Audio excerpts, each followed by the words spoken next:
This episode is brought to you by Indie Film Hustle Academy, where filmmakers and screenwriters go to learn from top Hollywood industry professionals. Learn more at ifhacademy.com. I'd like to welcome to the show Ryan Templeton, man. Thank you for coming on the show, brother. Yeah, man. Great to be here. We are here to talk about distribution and how to make some money with in the film business and your unique approach to it. So we're going to get into the weeds here, everybody. But before we get started, how did you get into the business? Because I heard through the grapevine, High School the Musical or something. Oh, yeah. Something. So please explain yourself, sir. Yeah, so I started actually at the gateway drug, right? The gateway drug, which is acting. That acting bug bit me, and I mutated into a carnival freak. I started this freak where I just fell down this well where I just loved this business, and I had a opportunity to be in a High School Musical, and I did. The best thing to come of that was that I became a South Park character. When they made fun of High School Musical, they have my character basically turned into a South Park character. Genius. So it was actually. Yeah, that's probably the highlight of my entire life. You've arrived, sir. I don't even know why you're speaking to me. So, well, the reality is behind it is that once you kind of get into it and you start to see the all the back end side of things, so once you get on the set, you realize kind of how small the actor is. You are the face of the franchise, but at the end of the day, there's tons of things that are happening kind of all around you and all kinds of things that are happening before you even get there and after you get there. And so for me, I just found that I was just fascinated with this whole process, and I really wanted to understand the whole thing holistically. So I started writing about the time actually that I was in High School Musical, which was years and years ago. I don't even remember, 15 or more years ago, probably 17 years ago, actually. And so I started writing and creating scripts and things for myself, started doing short films, started producing those things, started acting in them, and I knew how to edit, so I started doing the post-production piece as well. So that's kind of what I ended up getting into. How I kind of got into this whole game.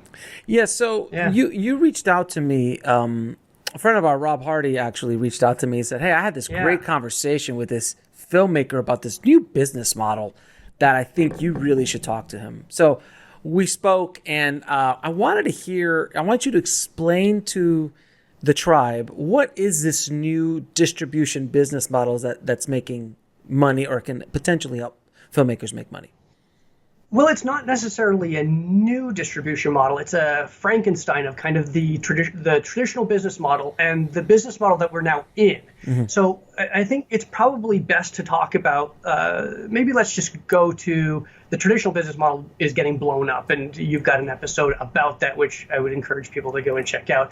But essentially, the theatrical exhibition is basically going away for the major studios. That is not part of their business calculus anymore. And so look at Disney, for example. Disney owns 47% of the market share, but they are only going to create 17 films. So that is not enough to cover all those weekends, and that's only one segment of an audience. And so, the president of AMC, Adam Aron, basically says, we need more movies, right? These major studios are in a 16 a week or 17 a week, weekends a year. But that's not servicing what is our theatrical exhibition. And so we see reboots, remakes, sequels, tentpoles, franchises, all this, regurgitation of old IP, because that's the easiest thing to market. But what we're realizing is that audiences aren't engaging with those things because as we become more and more digital, right? You and I are talking right now, not in the same room, mm-hmm.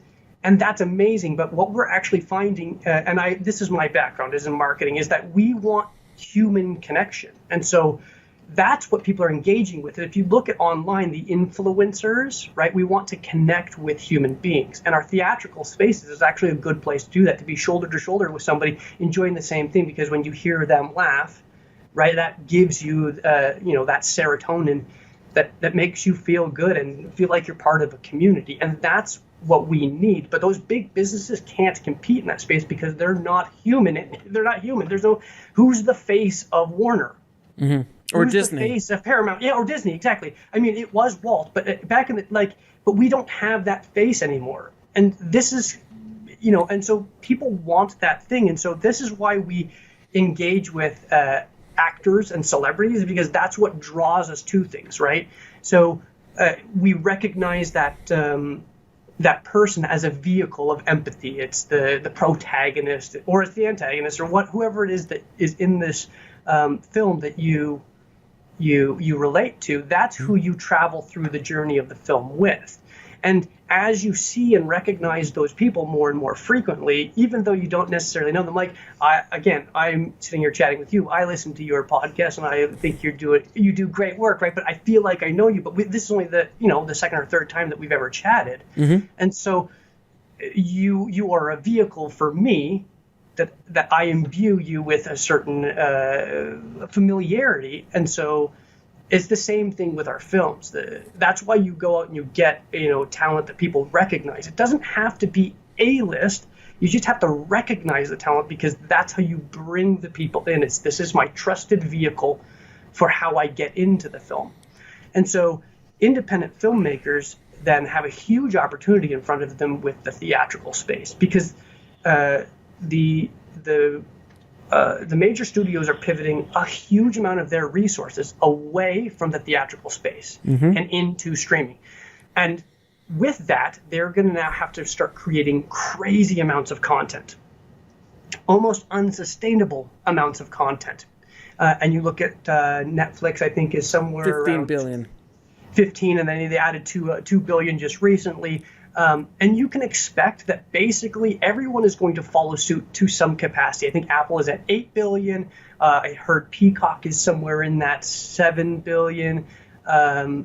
Paramount Network and HBO Max and all these content providers have this giant catalog. That's going to get people to start the subscription. But the only way to keep people is new content. And so their business calculus inside that is going to be two things. Does it bring me new subscribers? And does it retain the subscribers that I have? That's it. That's all those business models are going to care about. So, and you see this with Netflix. As they dial up the spend on their original series, they drop a lot more stand-up comedy specials and kind of mid-tier documentaries and things like that, things that are low cost for them, so that they can always have something new. Just every week there's a new stand-up comedy. Well, this is you. I mean, man, how much content do you put out just to maintain the audience you have? Now, I'm not even kidding. Now scale that. No, yeah. I don't. My spend was 8 billion last year. I'm thinking of going to 10 billion for my content, but I might go just 9. I'm not sure yet. But no, to be honest, on a business standpoint, one of the reasons why I've been able to really penetrate the audience that I'm going after, which are filmmakers, screenwriters, content creators, is because of the massive amount of content that I put out and the massive amount of energy that I put out on a weekly basis that nobody else has really tried to do or figured out how to do the same way I do it, or with the way I do it. And it's that the same model works with what with the studios and the streaming services are doing. I'm just doing it for less than $8 billion. Well, and we don't need. Yeah. Well, and you shouldn't also discount the fact that you are doing this genuinely, right? Correct. So you are the face of your franchise. Indie Film Hustle is not anything other than basically Alex Ferrari. The right. Alex Ferrari it'd be hard to sell Indie Film Hustle without me. So if a company came in, you could sell Disney. Right. You could sell Apple. I mean, I don't know who'd buy it, but who can afford it? You could sell Netflix, but I'm glad that I'm putting Indie Film Hustle in that category. So I appreciate you bringing this up. You're there. I appreciate that, but no, it's very difficult to sell this business without me attached to it, because I am the face of the business, and that's what makes the business run. And there's many companies that do that. And I know there was a couple other brands within our niche that tried doing that, but when they lost the main guy, and YouTube shows happen all the time where the YouTube show host changes and everything drops because they're attached to that person. Well, and this kind of goes into exactly what you always talk about, right? You talk about the niche, right? Well, the niche is the people who look at Alex Ferrari and go, this is the dude, like this is the guy, right? This is the guy whose material that I want to see. And so filmmakers do need to focus on the niche, but what niche people want is actually to then project the thing that they think is niche into a wider space, right? So a good example, which I try not to use, but like Napoleon Dynamite, right? Napoleon Dynamite, and they use this film all the time to be like, look, Napoleon Dynamite was made for... Yeah, it's an outlier. It's an outlier, but the principles are solid. The principle behind it is solid, right? Because what is the point of Napoleon Dynamite? It's about a small town in Idaho. And so that's very niche content. But what that content did is it created a funny affectation of basically like who these people are. And guess what? Those are the people that grabbed onto it and said, this thing is hysterical. This is about us. And they projected that out into the world. And I mean, everywhere in the world. It's same thing with Big Fat Greek Wedding. I mean that was another one that was just like, oh, it's about a Greek family. Like, no, it's about every family, and then everybody grabbed onto it, and then it exploded to what it became.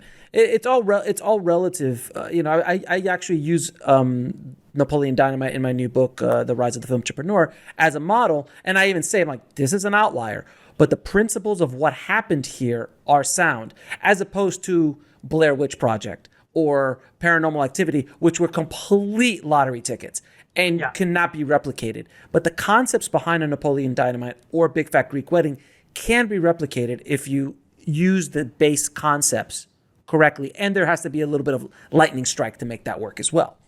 Yeah, but any successful property has some sort of lightning strike to an extent, right? And that's why, because it's such a risky business, like you look at best practices when it comes to best practices of the business. So just because we're independent doesn't mean that we should not look at what the industry does that's best practices. And if you look at just the traditional model, what they're doing is they're diversifying their risk across multiple properties. So are you familiar with Slated? I am, sir.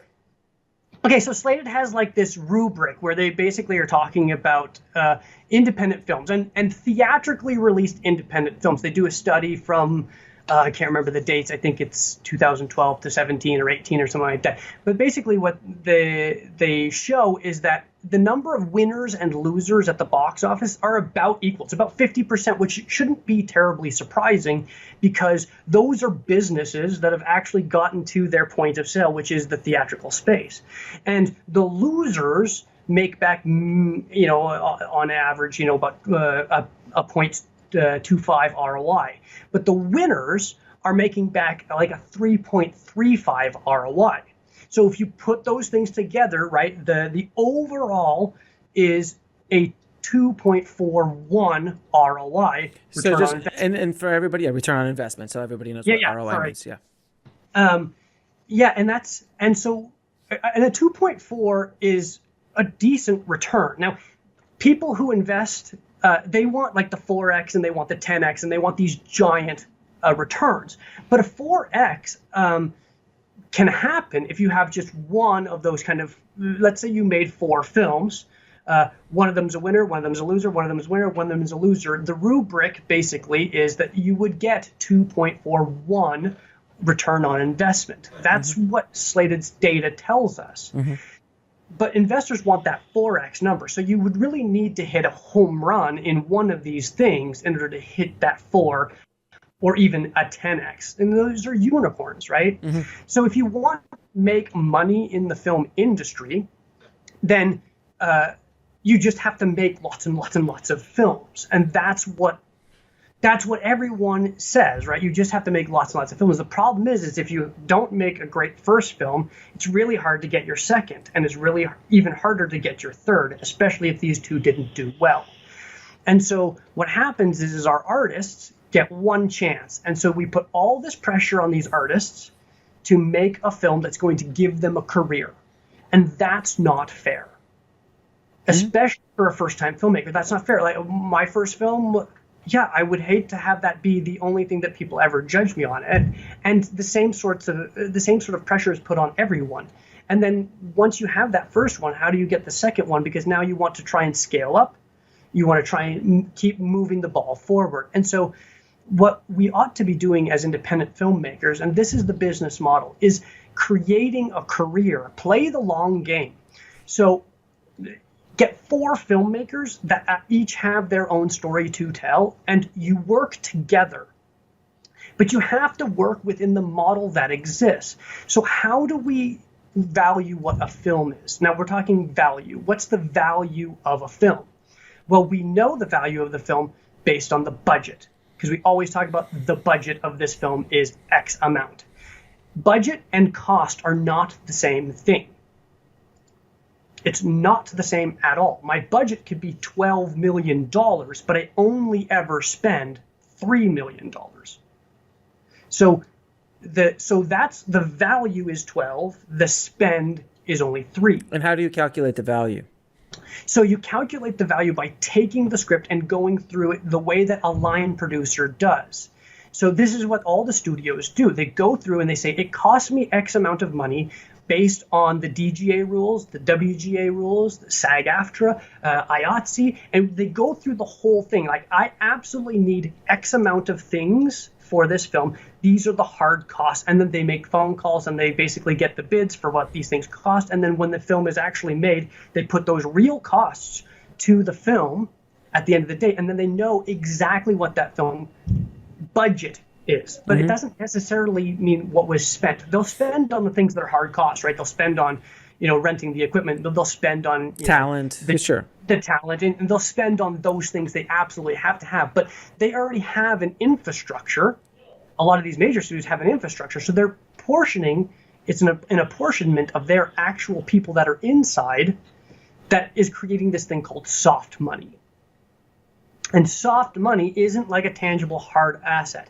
It is Alex Ferrari is working for Warner Brothers at $100,000 a year, but on this film, he is the writer and the director, so he gets a DGA minimum and he gets a WGA minimum, and both those are going to be combined are going to be somewhere in that 160,000 or whatever. So because I only pay you $100K a year as my employee, I've created $60K in soft money. Okay. See, so you can do this same sort of thing at the independent level. And at the independent level, essentially it's the same thing. I go through the script, I find the value of the script. If the value of the script is $2 million, which is still a low budget film. This is, and people go, $2 million. Yeah, if you're spending $2 million, yeah, you should throw your hands up in the air and be like, that's ridiculous. But independent filmmakers don't spend the $2 million.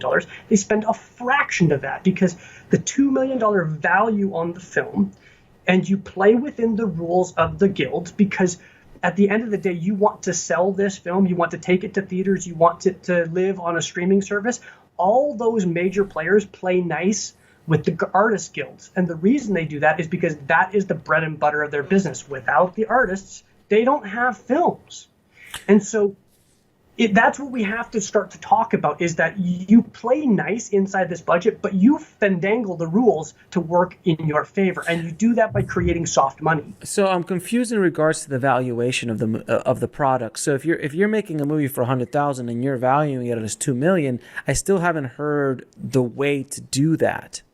So all of the positions have to be filled, right? So Right. Everything that is on a film has to be filled. But if I give you a position in writing, then you can do that in pre-production, and you're my writer, and then I bring you in as my director, and then you are covering 2 positions. I only pay you for one thing, right? So you get 4 kind of predator filmmakers together, and you run basically these, So you're getting more. So basically, the model that you're talking about is you're creating a bigger bang for your buck. So it's like someone like myself who can come in, write, direct, produce, edit, Yes. DP, bring in their own camera gear. I'm bringing a tremendous amount of value to the Yes. project that doesn't Soft money. Yeah, which is all soft money. So basically, when I made my film On the Corner of Ego and Desire, when I made it for about $3,000 hard costs, the value that I presented was probably anywhere between $50,000 to $100,000, purely because of all the stuff that I was able to do as someone coming into that thing. That's great, but I'm not sure how that Okay, so continue with your process, because you asked me to poke holes, so I'm going to poke holes if I see something. Yeah, no, absolutely. So the point is, like, if I get, let's say I get 4 Alex Ferraris, I get my cloning machine. That's impossible. That's impossible, sir. There is only one of me, obviously. There is only one of you, but we'll get some cousins. If there was 4 of me, I would rule the world. Let's just put that straight up. Okay, so we'll get one of you, and then we'll get kind of the second tier Alex Ferraris. Okay, copies. So they're copies. So they're copies. So every copy becomes less and less hustle, because it just degrades by the copy. It's kind of like that old that old movie with Michael Keaton, Multiplicity.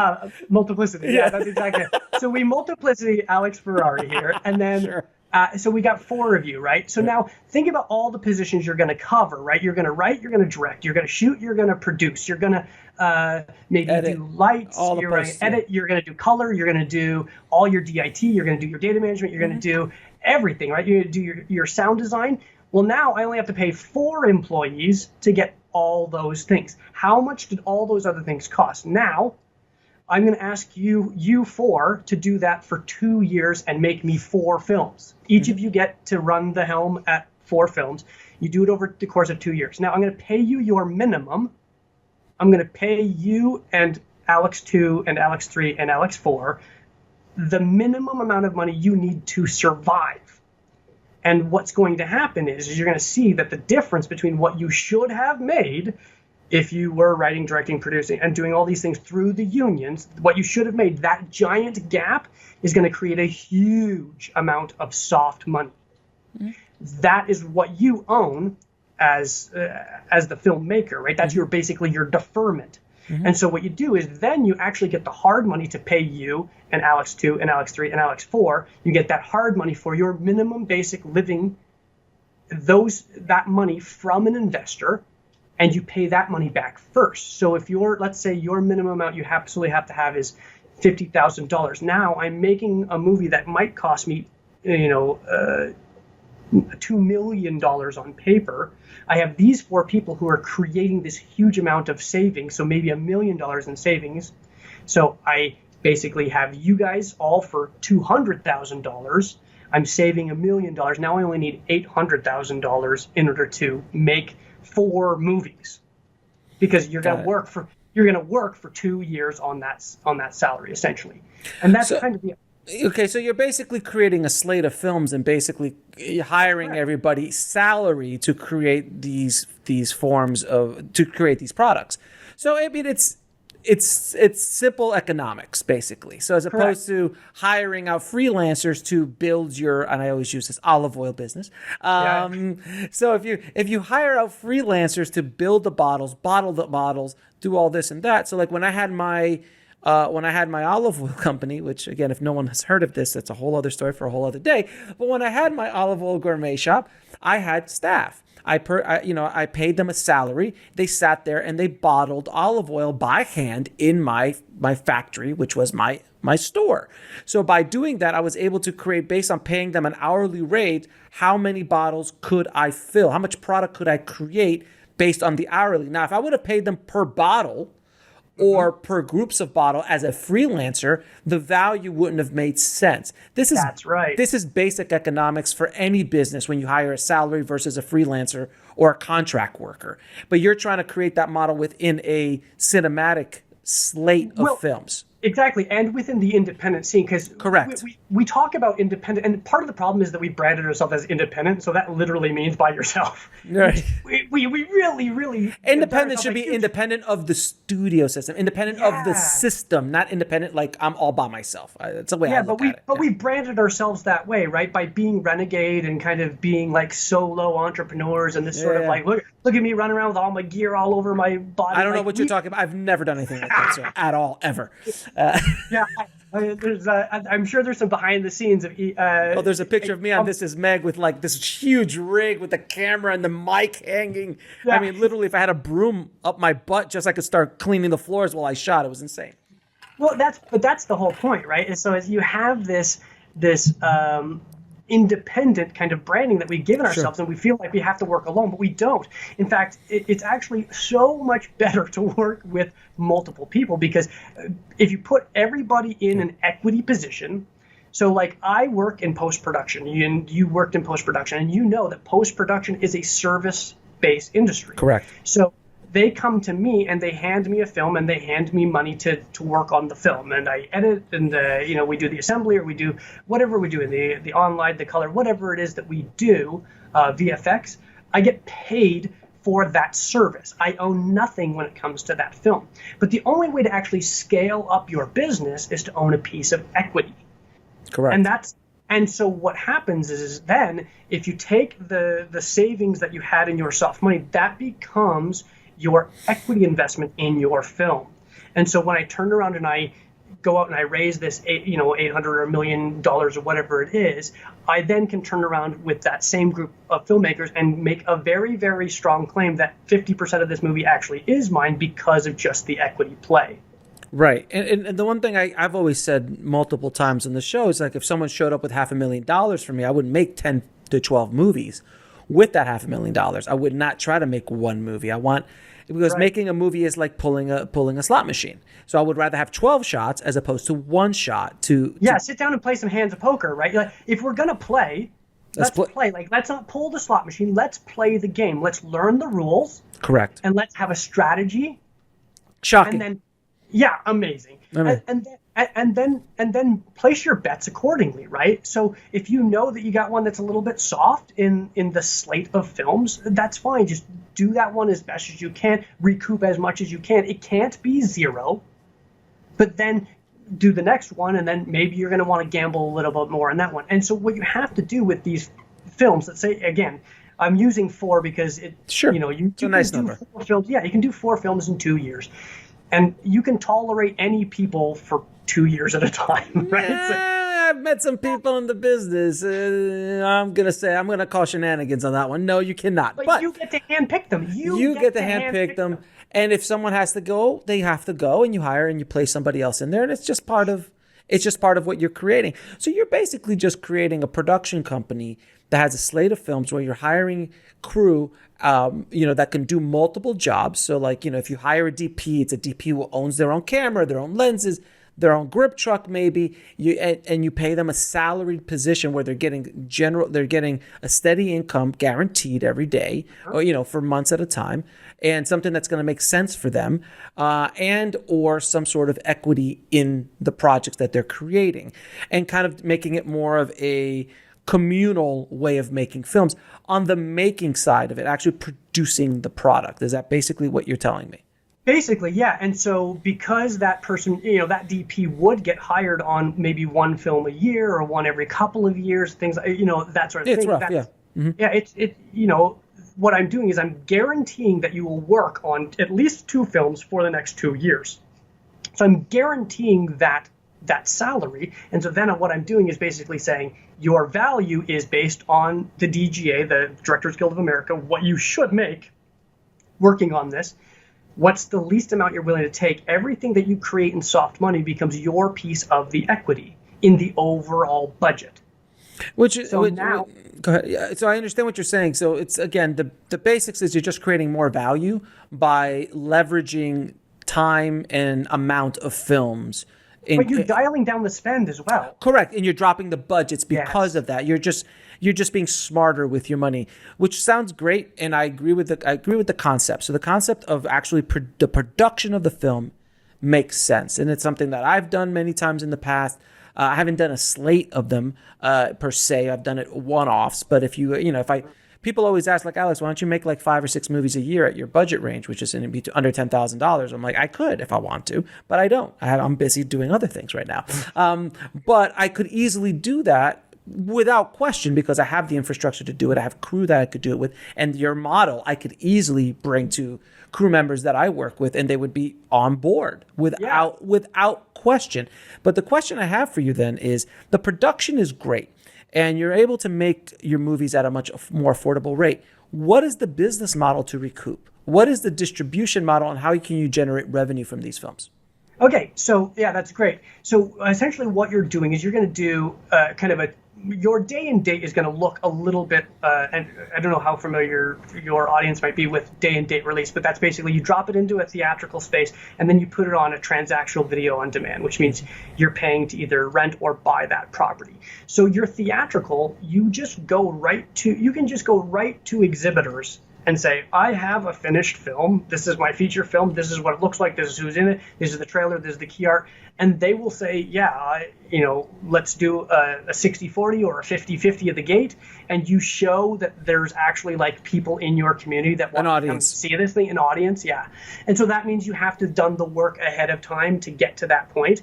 But essentially you're distributing it either directly to the theatrical exhibitors yourself, or you just partner with a theatrical distributor who already exists in the space who does independent films. And there's tons of them.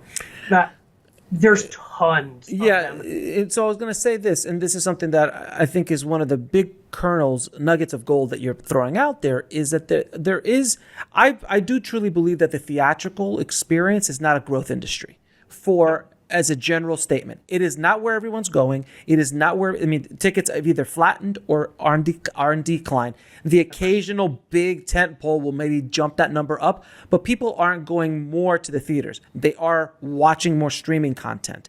They're also not renting or buying as much as they used to. That's a holdover from the video store days. And as the new generations are growing, concepts of renting and buying a movie is pretty awkward, because like you could just go to Netflix or Hulu or one of the many streaming services to watch. But the one thing I want to bring out here is that there is a big opportunity for independent filmmakers to fill the void that the studios are leaving behind in the theatrical space. As crazy as that sounds, if you use different models like I talk about in my book, like the regional cinema model, or being able to bring in an audience and you can target audiences, or if you go after a niche and you can prove that a niche. I just released a podcast yesterday on Filmtrepreneur, which was about how the documentary Awake, The Life of Yogananda, did gangbusters theatrically, because they were able to target the audiences of followers of Yogananda in theatrical throughout the country and throughout the world. So there is a huge market there. Do you have any advice on how to get into those theaters? Without a middleman too. I would prefer not to go to theatrical distributor. This is the thing, is like, so traditionally you needed to have like a sales agent, someone who's going to help you kind of control the sales, right? But because you are your own brand for each of these movies, right? You are the filmmaker, so you are the brand. So what you should be doing with that is be building up the audience that you're going to carry with you into these theatrical spaces, which means, building up that following either on social media platforms or even a Patreon. A Patreon could actually be your TVOD. That actually is realistic, to have a Patreon actually be your drop me $1 every month or $5 every month, and I'll give you all access to everything that I do behind the scenes. And you create kind of almost like a corridor crew. I love those guys. Put them, but you're showing how the sausage gets made behind all these films. And then that becomes valuable to an audience who wants to learn about filmmaking and how this thing was done all the way from start to finish. So that's how you can own your TVOD. Now, if you go to a theatrical space, you can do targeted analytics for a specific theater. There's a company called ComScore. Mm-hmm. If you're familiar with them, and you can literally go based on, this exists right here, and all the films, all the comparable films that I have, my films are like this, have performed really well in this area. So that means that my demographic is in that area. So now what do?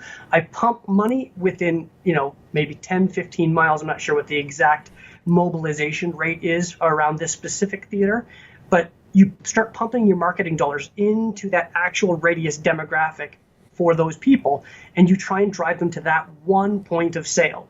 And that one point of sale, whether it's successful or not, it doesn't matter, because theatrical is just about marketing. It's just about amplifying the voice that you have. So as soon as my film goes to the theaters, I now have that much more street cred, right?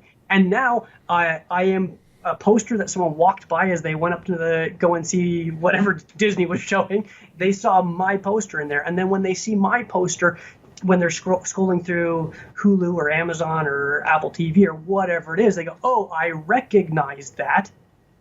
that marketing spend that I had called theatrical now causes them to click on it, and that creates revenue for me.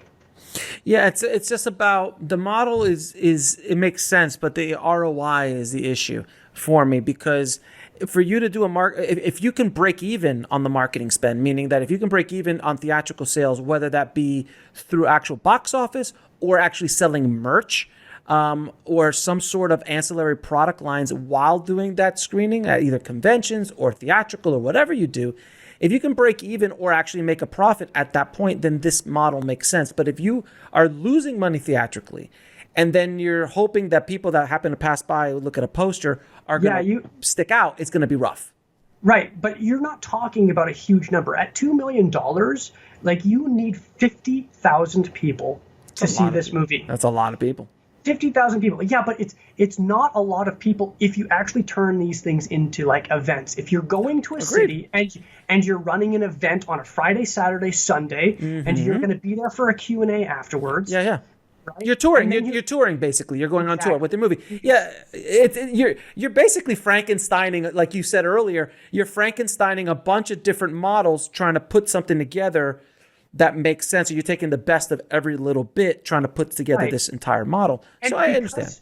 So because there's multiple Alexes involved in this, right? One Alex can be, running their premiere event in Philadelphia, and another Alex can be running the premiere event in a different city, and you can kind of be grooming those markets. And so after you've done that weekend, you've now saturated the market with, maybe 2 or 3 or 4 screenings, and they've got to see you face to face, and there's a reason to come out because it's an actual event, and they can get their photo taken, and you've saturated that market with maybe 3,000 people that are now out there talking about this movie, and they are bringing in new eyeballs, and then the theaters actually want to do a split with you.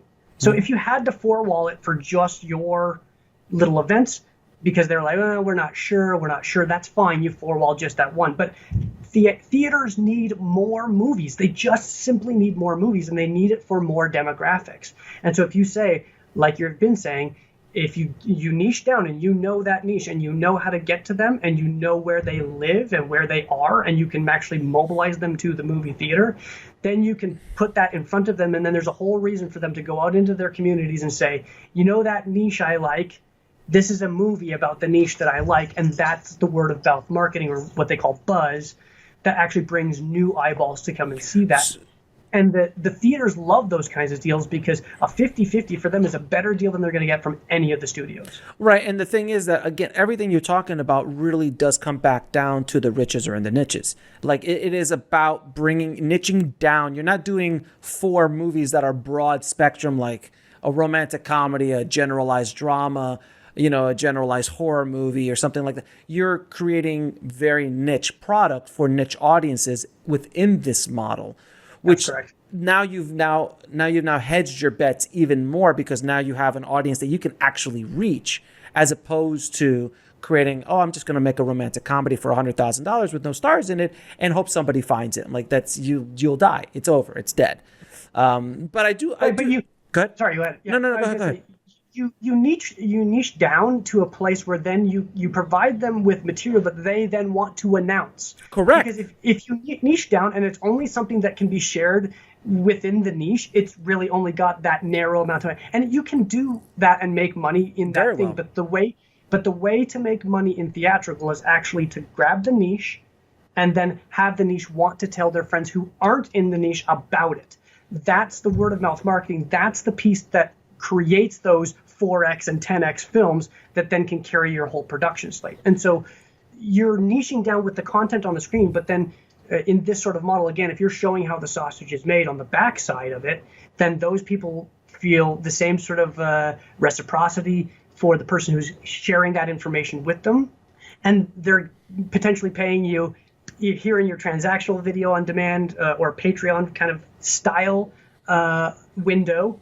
And then they're also paying for you inside your theatrical window, and they're mobilizing themselves and friends when you come to town with the events, and you talk about whatever it is. If it's the vegan chef, right? You do the vegan chef seminar, and you bring in a vegan caterer to the premiere, and have them sponsor the event. And those are the sorts of things that you do But you're not going to have to pay that vegan chef to come there. That's free marketing for them. They're going to love that, right? It's a movie about. That's the thing about our business is it is the sexiest business because everyone wants to be involved in it in some way, shape, or form, and because it elevates everything you're doing. Now, go ahead. Yeah, you have a question. I want to just kind of reiterate what you were saying in regards to the kind of the reality show style process of explaining and showing you how the sausage is made. And, to give everybody listening an example is my film On the Corner of Ego and Desire. I've been talking about this movie for better part of 2 years now at this point. And people have been asking me left and right, like, when are you going to release it? When are you going to release it? I've been busy. It is coming out in January. But the point is that I've talked about this film so much and it is so perfectly positioned for my niche audience that now people are dying to see it and also consume other products or other things that I'm creating about it. And I've already made money before the movie ever got released because I've been able to create other ancillary revenue streams from just talking about it because that's a model that I've been able to build up with Indie Film Hustle. And I did the same thing with This Is Meg, my first film, before then. So it is possible, but this is a long game. This is not a short play. This is a long game play. Yeah. And that's how filmmakers need to see their film careers. But it's a career. You're not... Right. It's not a lottery ticket. But there is no filmmaker who doesn't want to make a career of it. But you have, it's exactly like you say, you have to play the game. We have to sit down and play several hands at the same time. And that showing how the sausage is made, like the backside of that thing is so valuable. Consider that, how many people can't afford to go to film school or any post-secondary for that reason, for that matter. Now, that's an underprivileged, underserved community, and we wonder why we don't have stories coming out in those communities. Why it is that everything is homogenized through the lens of New York and LA, right? Because those are prohibitively expensive cities to live in, right? I live in middle America. I can't afford to live out in New York or LA. I just simply can't. And a lot of storytellers are in the exact same place, but there is no monopoly on story. There is no monopoly on talent. Right, LA has got a real housing problem crisis right now. Tell me about it. I'm here. Yeah, I'm here. Trust me. Yeah, but it's too expensive to go there and do a startup business. That doesn't make sense. It makes sense if you want to go and serve someone else's vision who's already got a strong foothold. But you're talking about regional filmmaking with regional releases, and then you're making kind of these communities around those things. Are you familiar with Dunbar's number? I've heard of it. Explain it to me, please. So the theory of Dunbar's number is you can have close personal relationships with anywhere between 200 and 300 people. These are the people that are your family, your friends, your coworkers. So essentially what you're doing is you're creating this within that 200, so you definitely keep some friends and family and keep, those things. But then the other people that you want to try and find are people that you want to work with, people who are artists, people who are DPs, people who are, willing to serve an idea. And you can all work together to, raise the tide. So you have your filmmaking crew and you guys live you live relatively in those communities and you make films together. That's regional filmmaking. And then you amplify that into your little network again, and that network is going to be 2,000. Once you get away from that the first 200 or 300 that you can actually have, there's only about 2,000 people because you're going to all have shared connections. So there's only about 2,000 people around that community that you call that your tribe. Mm-hmm. And your tribe is probably bigger because you've got other people pulling you in. Mm-hmm. But ultimately, the real hardcore ones, the evangelicals for indie film hustle is probably about 2,000. Mm-hmm. And that's enough to create a sustainable living for one person. But what you're trying to do is expand that over and over and over again. And by creating the content around these 200 and then making a 2,000, it's the same thing. The film itself becomes this 200 thing. You need to find those 200 evangelicals for this film. They're going to create these networks around them. And if you can create them in different cities and you can kind of make this tour with your film, all of a sudden you start being able to feed the whole. The thing is that, and the one thing that I would like to add to this model that you're talking about is that unlike the olden days where you had to go around on a tour like this to make money, which you still can, But now these content can live forever online. So for me, I release an immense amount of content, but my catalog of content is watched and listened to every second of every day. Someone's listening to something or watched something I've done or read something I've done over the course of the last 4.5 years. So every day that goes by, I add to the catalog. Now, the big difference is my addition to the catalog is extremely affordable because it's a podcast, it's an article, it's a video. It's nothing that's costing me hundreds of thousands of dollars. So for filmmakers, it's a little bit more costly. But if you start building this kind of ecosystem, which includes articles, includes videos on YouTube, includes this kind of ecosystem of products and services that are dedicated to a niche, then you could start slowly building up a business. I mean, I didn't just wake up and, have 4 million downloads or 5 million downloads on my podcast like overnight. It took years of work to do, and it still takes a lot of work to keep that going. But it's given me the position where I am now, where I can go out and make a movie, I could write a book, I could do whatever I want. And I'm very happy and grateful for that. And that's where all filmmakers need to come to. They have to build this kind of ecosystem business for themselves, or if I may say, a filmtrepreneur-like business around their art so they can constantly do it. And to a point where the movie, if they're smart, the movie almost becomes a loss leader if they've created a good amount of product and services around it, where at the beginning you're exploiting the movie for actual revenue from the film. But like many examples I talk about in my book, where the filmmakers literally give it away now. They're like, just take it because I know when you watch it, you're going to come over here because you're interested in my niche and look at all the products and services and information that you're actually looking for. How can I be of service to you? And that is the key of filmmakers moving forward, in my opinion. Yeah, and if we look at this again, let's go back to like the problems that are actually in the marketplace, right? So you take that thing to the theaters, or you have it and you don't think that it has theatrical legs, but you've already started to drive an audience to it. Well, guess what? That is now valuable to who? The streamers. Those people who don't have your subscribers already, guess what? When your film goes to their platform, they'll pick up the subscription of Paramount Network, or they'll pick up the subscription for Peacock or whatever it is, just to watch your film. Now you've actually tangibly moved the needle for that business, and it is part of their catalog. That's what those businesses are, right? It's just a giant catalog. They're not really producing their own stuff for the most part. They're putting money into it, but what they do is they put the money into it and they hire people in a service agreement, basically all over the country. They go find the best tax incentive and they drop the money in there, recoup a piece of that tax incentive. And so they're reducing the cost of what that is. And we here in Utah have High School Musical, which is on Disney Plus, and we have Yellowstone, which is on the Paramount Network. And those are running on, and those are relatively big franchise properties, and it's being done by all my friends. Like, that's just people that are in our community who we rub shoulders with, and you see all the time. So you can take those same people who now have pedigrees of working for these major studios, and why not make a business that has those professional resources? If they're good enough professional resources for those big major studios, then they're definitely good enough for your independent films. Rally those people together and create the business model around that.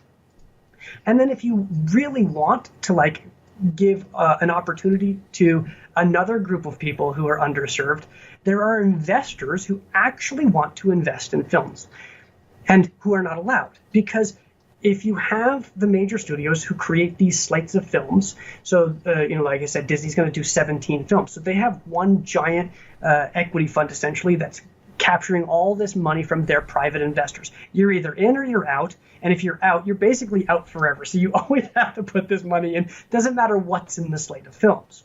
But those things make money. They have $5 billion box office returns this year alone. That's, ridiculous. So yes, you want to put money into there, but other investors don't get the opportunity to invest in films that are going to have recognizable talent and a theatrical release and have some measure of quality. People want that. They want to invest in that because that's fun. It's that's sexy. Entertaining. It's sexy. It's sexy and it's entertaining, and And they want that, but they want to do it prudently. So you diversify the risk by doing it in a slate deal with them, and so you are mitigating their risk. I would never, ever, ever, ever, ever advise someone to invest in one single film, because that is super dangerous, right? I agree. It's super risky. You could lose it all. One single act of God. No, you will lose it all. I mean, it's 2% of independent films actually make their money back, and there's a reason for that, because you're putting all that pressure on one film to carry all the weight. Where if you take, like I said, if you have $500,000, you make 10 to 12 movies off of that, which is doable and still very respectable budgets, anywhere between $45,000 and $50,000 or $40,000 and $50,000 per episode. Which I know a lot of people going, how can you make a real movie with that? I'm like, I've made two and they're both sold and they're both making money, and I don't care. So it's all depending on the kind of stories you're trying to tell, and if you're within a niche. Imagine if you had the vegan niche, and the vegan chef movie, and which is, by the way, we're gonna make this one. We're gonna make. By the way, there's an entire chapter of that in the Rise of the Filmtrepreneur. It's called the Vegan Chef Movie. I just broke it down. By the way, I have a name for it now. It's called Crazy Sexy Vegan. So it's just called Crazy Sexy Vegan. Why not? It's called Crazy Sexy Vegan. Imagine in that niche, or the surfer niche, or the skateboarding niche, if it was the niche that could support multiple films. Imagine if you made 10 vegan themed or plant-based themed movies, and you could include some documentaries in there. And imagine if you had a slate of those. Do you know how much money you would make with those? When a movie like Game Changers just showed up, and it was the #1 documentary of all time on iTunes, and Netflix paid an obscene amount of money to have it 2 weeks after that original release. That demographic that niche is huge. Or a bunch of surfer movies, or a bunch of skateboarding movies, or a bunch of trombone movies. I don't think that's going to work. But but there's those kind of films. Imagine if you created a slate as opposed to one. Yeah. And that's exactly what you're doing, is you're diversifying the risk for the capital, right? And so then the money wants to invest in this thing. And then so you have people at the front end who want to invest in a diversified portfolio, because it's going to be fun for 2 years to have a new movie. Every 6 months, you're getting to go to a film premiere. You can invite your friends. You can bring your family. You get the red carpet treatment. Like it feels fun. That's a good use of your money. And you're supporting a local community of filmmakers. These are the people who live within your region, and you want to support them because they're artists, and heaven forbid, you don't get to tell the stories of your community and the niches and things like that you're involved in. But then you can even now do the business model of the online public offerings, which is the equity crowdfunding. And you had an episode not too long ago about that, which I highly recommend people go back and listen to. But instead of doing the equity crowdfunding up front, you do an equity crowdfunding when the film is done to support your theatrical. So now I have a film where I'm showing you the key art, I'm showing you the publicity, I'm showing you all the behind the scenes and the special trailers and things like that. Then I create this fund that says, look, you put $300 in here, and I'm going to share my box office revenues with you. And that's basically your piece of this film. So now what have I done? I've created an incentive, a financial incentive, where they've invested their $300 into this movie. Now they have a $300 incentive to broadcast this film to as many people as possible. So I share with them all my Dropbox with all my trailers and things like all my assets, and they can hit their own audience with it. So then you've created an avenue for people with larger followings like yourself, or other YouTubers or other people with like niche audiences, to financially back you, and then also return on that investment. Because now your mobilization rate with $300, oh yeah, I can send 3,000 people to cities across the country. That is going to churn back your money, and you do that just in a few small things with this film.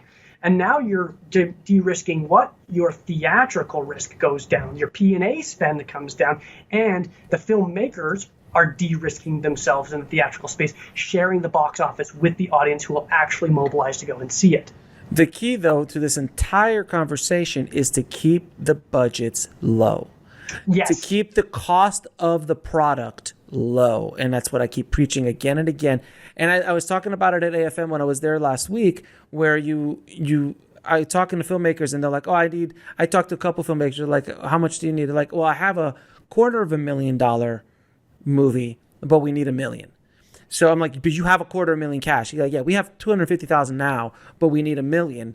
And they had this whole package and everything. And it was, and I don't want to talk about exactly what kind of movie it was, but it was a movie that, and I told them, I'm like, do you want me to tell you the truth? And they said, yeah. And they're like, you need to make this movie for $75,000.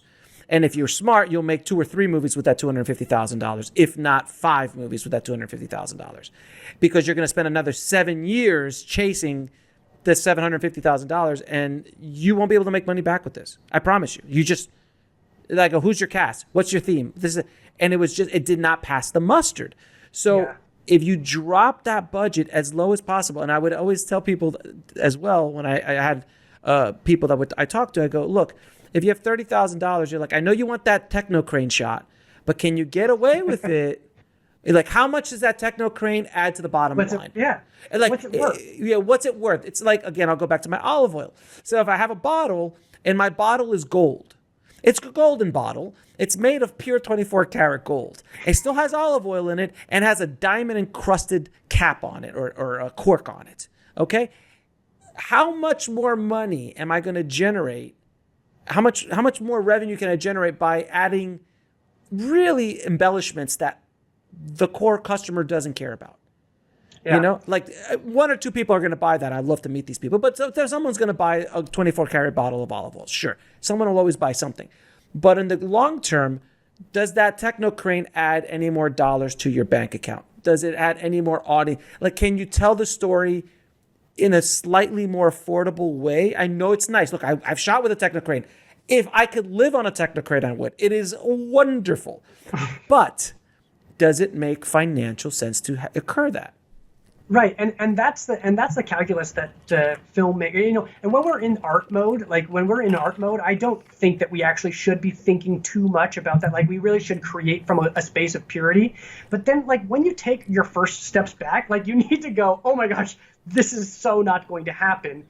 So either I have to do something else, or I have to make this fit within the resources and things that I have in order to create. But I guess the point that I really want to emphasize is that this community idea and the community of face-to-face and working with people creates these regional pockets of the film, and those things can live just in those regional areas. There's filmmakers here in Utah that have been doing this for 10, 12 years, living off of just like the regional cinema model. The regional cinema model. Regional cinema model, and then they're releasing it just to the small pockets and niche communities in this area. They've been doing that for 10 years. So now what you're saying is to build on top of that. That's what you want to do, is build on top of that. So now you are bringing in people who want to be involved in the film business.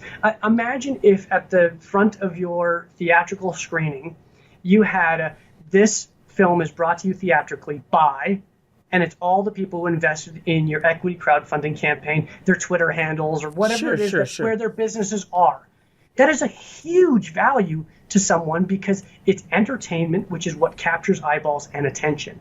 And that's what people absolutely want in their businesses. And so you don't need to spend a huge amount of money. That $250,000 filmmaker, right? They're already at the point where they can make $1 million movie, because the magic formula is 25% in capital, 25% in debt, 25% in pre-sales, 25% in incentive funding. Now, pre-sales is going away, so what you're going to do... Yeah, it's gone. Yeah, it's gone. So you replace that piece with equity for your service positions. And now everyone dials down their costs. Right, but the thing is, $250,000 in today's market plan, in today's... the old traditional model is destroyed. By the time this episode airs, I would already release that episode. But it's gone. It's official now. It's official. No, like literally, the traditional film distribution model is dead. It's dying a miserable death, and people are trying to hold on to it. It happened in publishing. It happened in the music business. It's happening here. The model of making money with the art in this industry has changed, just like it did in music, just like it did in publishing. It's just adjusting. It's a titanic shift in the way we do business and the way we create art. And people really need to understand that. And real quick, I want to go back to what we were saying about if the techno crane makes sense or not. Do you remember did you ever hear the story of Michael Bay on Bad Boys for that one shot? Okay, so, all right. So Michael Bay's first movie was called Bad Boys with Will Smith and Martin Lawrence, and he had no power because he was still just a commercial director, and he wanted to do, there was a scene in the movie which I just recently saw. It was so much fun. There's a scene in the movie at the end where there's a big shootout with all the drug dealers in an airplane hangar, and there's one scene where one of the villains explodes out of the airplane that's parked, and it just explodes in a fiery ball of flame into like it explodes out of it and into like a pile of whatever. He wanted that shot. He wanted that shot so badly that the line producer wouldn't give it to him. And he's like, "What would it cost to come in tomorrow early for 2 hours and get that shot?" And they did the numbers, and it was $60,000 to do the shot, the one shot. It's on screen for 4 seconds, right? And he paid for it out of pocket, because he, as an artist, wanted that shot. Yeah. Now, on a, and there's arguments on both sides here. Like, did he have to do that? Would the movie have been successful without spending that $60,000?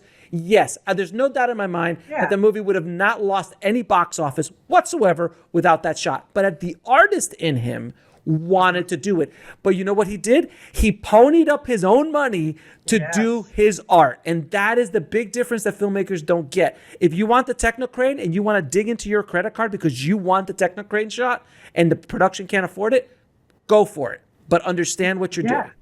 Yeah. And this applies to all artists, right? Like, I'm an actor, right? If I get a good script that comes to me and I'm like, this is amazing, you pay me just to keep me alive, and I will defer everything else. And other actors are no different. Now, their managers and their agents are going to say, no, don't do that, right? They're going to say, no way, don't do that. Because for them, they're paid 10%. Off of their percentage. Yeah, their percentage. And then also their publicist and their lawyer. And, by the time it gets to them, they're making 40 cents on the dollar. Yeah, 10 million doesn't go as far as it used to. You only take home maybe 3-4 million after taxes. I mean, it's not really, who can live off of that, really?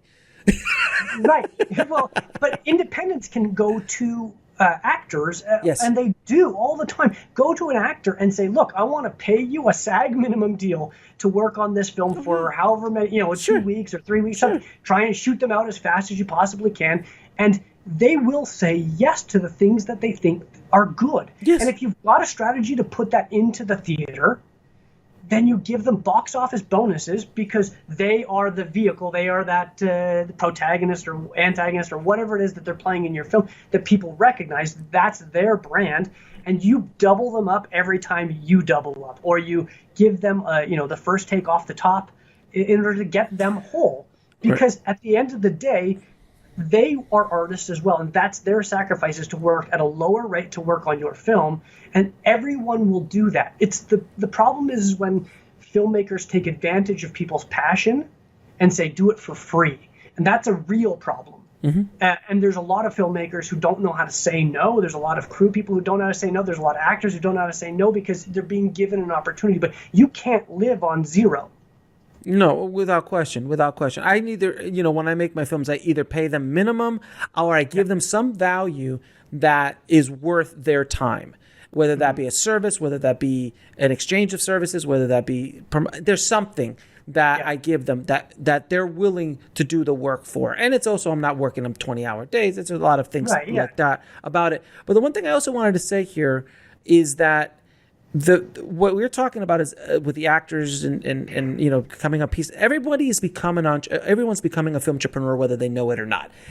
All the actors, all the crew people, the distribution, and everyone's becoming filmtrepreneurs. You have to become entrepreneurial in the way, because the old model is breaking down, if not broken down completely already, where actors aren't getting $30 million up front anymore. Those days generally are gone for the most part. There are exceptions, of course, but I remember the whole days, like when people were paying $3-4 million for a script, and then Arnold was making $25 million for Batman and Robin. Like, those days are gone. Now there's back end participation, there's gross points, they're working, they're partners with the studio, and they're leveraging their own fame and talent with the studio's money and marketing because they understand that. And this is a shift that happened in the music industry years ago, where there is very little money now in the music. Like, there are the record sales and the publishing money that you used to get is not what it was before. Like I read an article where, Pharrell, the artist who did Happy, Everyone's Happy, that song. Do you know? No, I'm not going to do that. He played that movie streamed on Spotify 1 billion times. 1 billion times is streamed. He owns the right on. He's the publisher on that. How much do you think he made on publishing off of Spotify? Oh man, off a billion. Yeah, but it's so minimal. It's minimal because it's going to be a fraction of a penny. Like that's the thing. It's a billion. So how much do you think? I'm going to say. It's one of the biggest songs. Just under $1 million. Yeah, $1,857. He made off of publishing $1,857. Not the sales, not the stream. This is the publishing aspect of it. He might have made more off the streaming, but it was not much. It was made some money. But the publishing, where publishing used to be gold, used to make obscene amounts with publishing, $1,800. There was a whole article. He's like, if a billion streamed song makes $1,800, what hope is there? So the money's not in the music anymore. The money's in the brand, the artist, the ancillary product lines, the sponsorships. That's what they started doing. There's bands that go on the touring because you can't bootleg a tour. You can't bootleg that experience. So now I heard bands who are selling VIP tickets where you can come backstage for like $250, get an autograph and a picture with the band after the show. Yeah. And that's how they're making their money because access has now become a comedy. It's insane. And the collapse of that industry though is actually quite sad because you see artists who are creeping up into their 70s and their 80s still on tour because they never quite hit the threshold to retire. And so, the Rolling Stones are doing. Yeah, I mean, they're doing. Bon Jovi's not crying. I'm not crying for Bon Jovi, Rolling Stones, Aerosmith. They're all doing fine because they were good. And they're fine, but it's the ones that it's the little bit lower tier, the ones that have been grinding at it for years. I just saw the Poison, Motley Crue, and I think somebody else joined force, like Guns N' Roses, like 3 or 4 of them for a worldwide tour, which this is going to do fantastic. But they have to make the cash, man. Yeah, well, you're seeing a lot of the middlemen in every position get squeezed, right? So it's the people in between the film and the theatrical exhibitions, the people in between the film and the TVOD or the streaming, and we had that example of distributor, right? An aggregator actually just, and a relatively well-established aggregator going under. This is, you're seeing this crunch, and it's happening in the industry between the studios right now and the WGA even, right? Because they're packaging material. Those middlemen are creating that conflict of interest, and the ATA and the WGA are going at it right now, essentially. And go ahead. No. I was about to say this exact issue is what came up. I actually got a few people asked me what I thought about it, which was the they got rid of this whole law of the anti. A film studio can't just be a theatrical distributor, and they finally got rid of that. And when someone asked me, I'm like, didn't they already get rid of that? I mean, Netflix in the 80s, it was still on the books, but no one enforced it because the second that Warner Brothers was making content for HBO, well, that broke that, and Netflix and all their direct relationships, and that is where everything is going.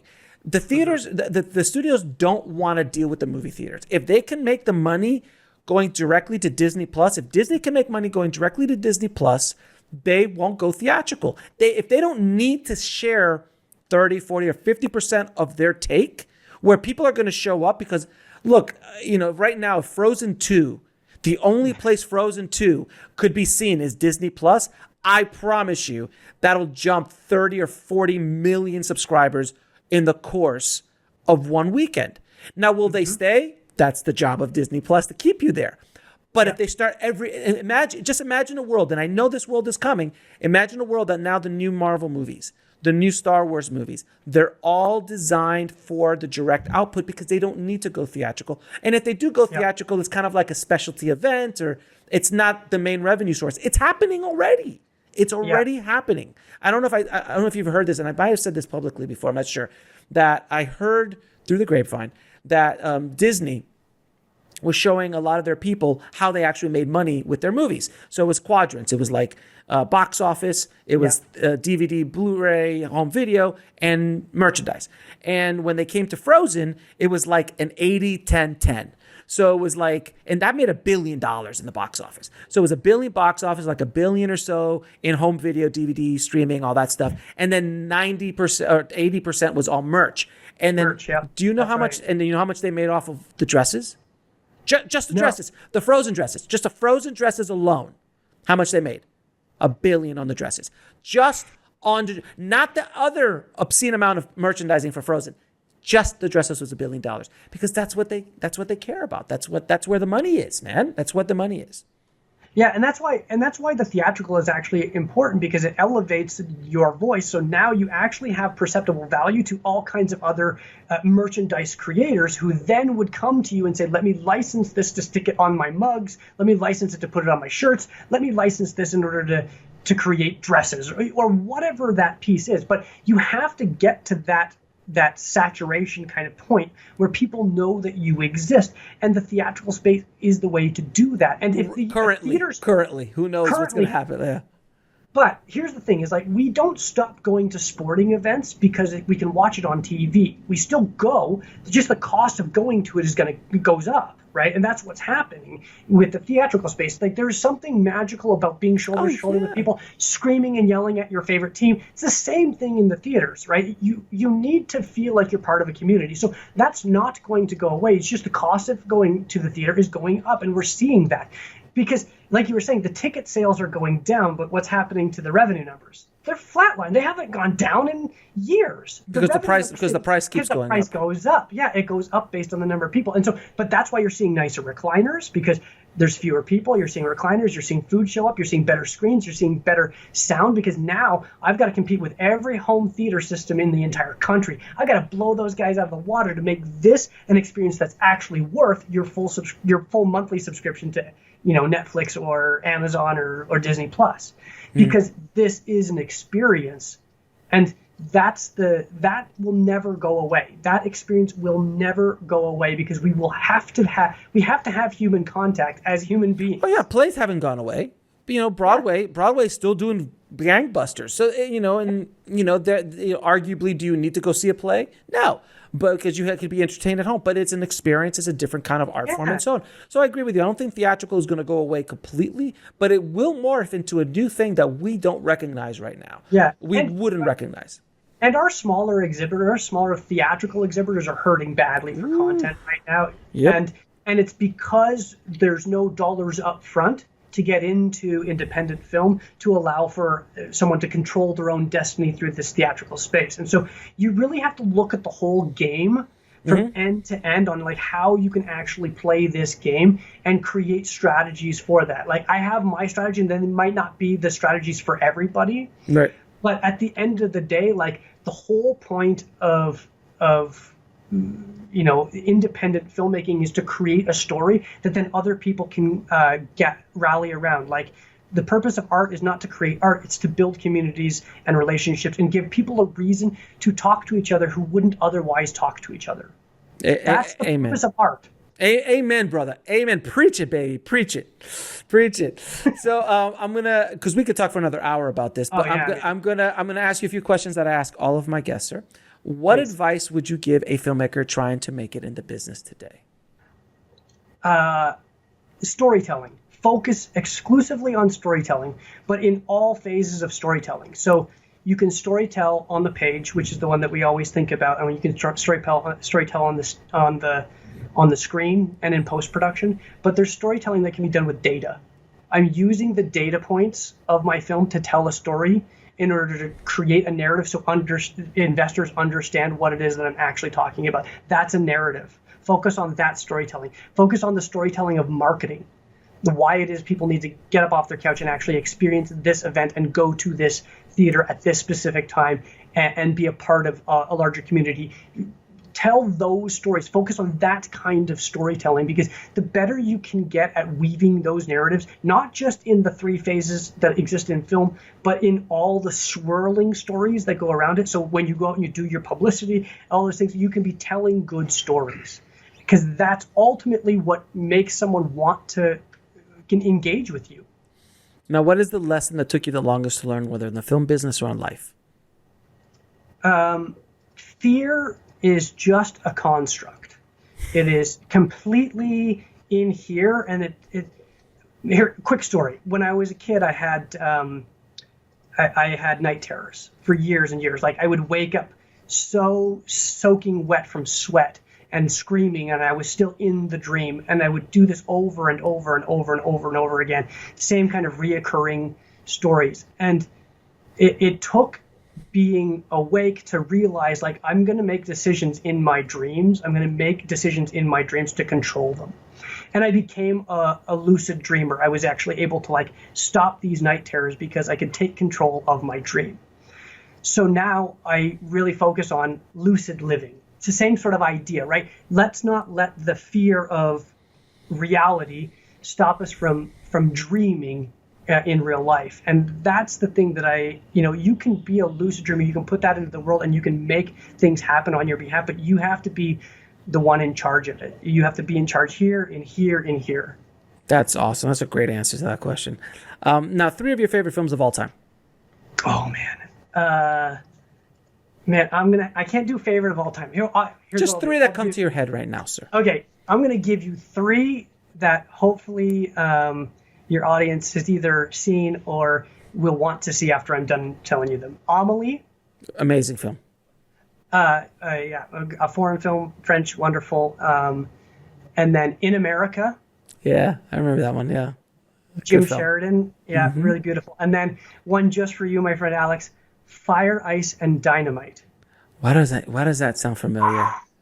Oh, man. So this is a German film, and the lore, I don't know if it's true or not, but so after James Bond, the one where they're skiing, Roger Moore, whatever the Roger Moore one was, so they filmed that in the Alps in Germany. Yeah, right. After he left, they had this crew of stuntmen that had worked on this film, and so they, got tight and they started to work together, and someone comes to them with this script called Fire, Ice, and Dynamite.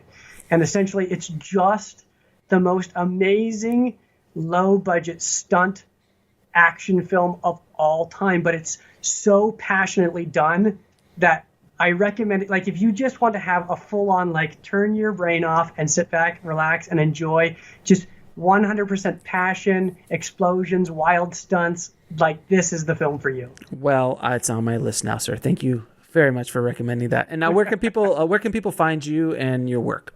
I'm online. I do some online, like, free kind of tutorials called Previously Unknown at Previously Unknown Film on YouTube, Instagram, Facebook. That's where I'm at. And then if you want to hit me up on Twitter, I'm at Regular Size Ryan. Great Twitter handle. I like that, because I'm assuming at Ryan was taken. Yeah, it was. I got there late, and all I tweet about is, like, soccer. So but you can if you got a question for me or anything like that, I'm more than happy to engage with people. Ryan, man, thank you so much for coming on the show, brother. I appreciate it. It's been a pretty cool episode, and I hope it's kind of sparks some kindling in the tribe's mind about how you can do things. And this whole Frankenstein model that you've kind of put together can work if you're able to. There's a lot of elements that need to fall into place, but if you're logical about how you put it all together, it's something that can work without question. Yeah, and I'm already doing. I mean, I'm not espousing this as just an ethereal thing. I'm already doing it. I already have partners. I'm already raising. I'm already putting money right now into an escrow. Nice. So, like, it's already happening. So I'm. I'll keep you updated on how it goes. But please. Yeah, we need to pilot this program. Like, we need to see what it actually looks like, and if it works, then great, everyone can use it. And if it's not something that actually works, or if there's pieces that do work, then let's make sure that the information and the good information gets out there to the community of filmmakers that are going to make the stories that myself and every generation after us are going to engage with. Amen, brother. I appreciate it, man. Thanks for being on the show, man. I appreciate it. Cheers. Take care, brother.